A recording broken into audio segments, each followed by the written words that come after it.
kes meie arvates seisab väga hästi sotsiaalsete vajadustega perede õiguste eest, aitab neid ja me palusime siia täna Siiri Sisaski, kes esindab siis seda organisatsiooni, kes on selle organisatsiooni juht ja ma tahakski talle võib-olla sümboolselt üle anda, ma ei taha kogu seda füüsilist kogust sulle anda, aga ma ei tea, sümboolselt ma annan sulle üle ühe tahvli. Et see on siis see esimene sertifitseeritud kakaost toode.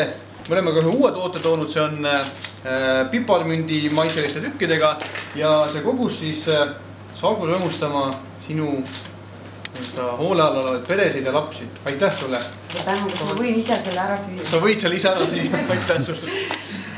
Ma väga tänan ja kui te lubate, siis ma ütleksin ka paar sõna.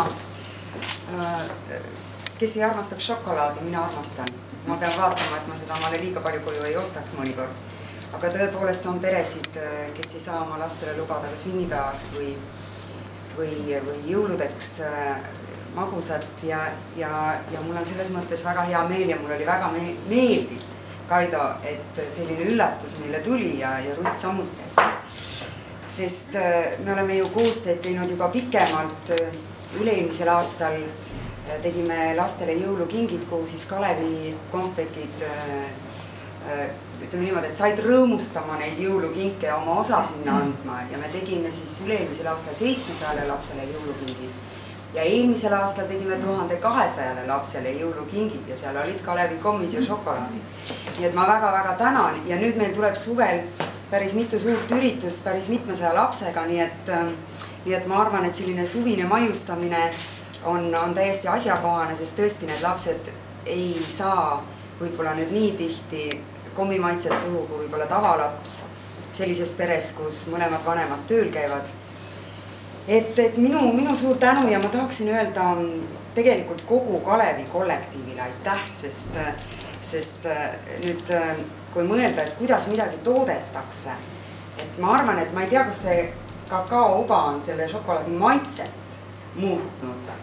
Et selles mõttes hind teil ei ole muutunud, aga kas maitse on muutunud ja ma arvan, et kui midagi tehakse sellise hea tahtega ja nii mitut valdkonda nagu haaravalt ja head soovivad, siis ma arvan, et see maitse on ka muutunud. Et sellepärast ma palun seda esimest šokolaaditahvlit minule ka maitsmiseks. Teeme lahti äkki. So I just want to thank you that I want to say that we are also NGO and the 2012 we supported like 700 children with Christmas gift where was all sweets from Kalev, and last year we helped or we supported 1,200 children with Christmas gifts. And I think that the taste is also changed now because everything starts from idea, and if it is a good idea and it touches so many areas, so the taste is definitely different. Now we taste it. Teeme maitseme siis palun, et siin on sul võimalik siis maista seda veel paremaks muutunud maitset, aitäh. On hea küll tegelikult. Nii. Jumaliste ma ütleks. Tõesti väga hea. Aga meie poolt kõik, et kui teil on küsimusi, kui teil on mingisuguseid kommentaare. Oma šokolaadi. Et siis tulge küsige julgelt ja kui on vaja inglise käest, siis terve selline question on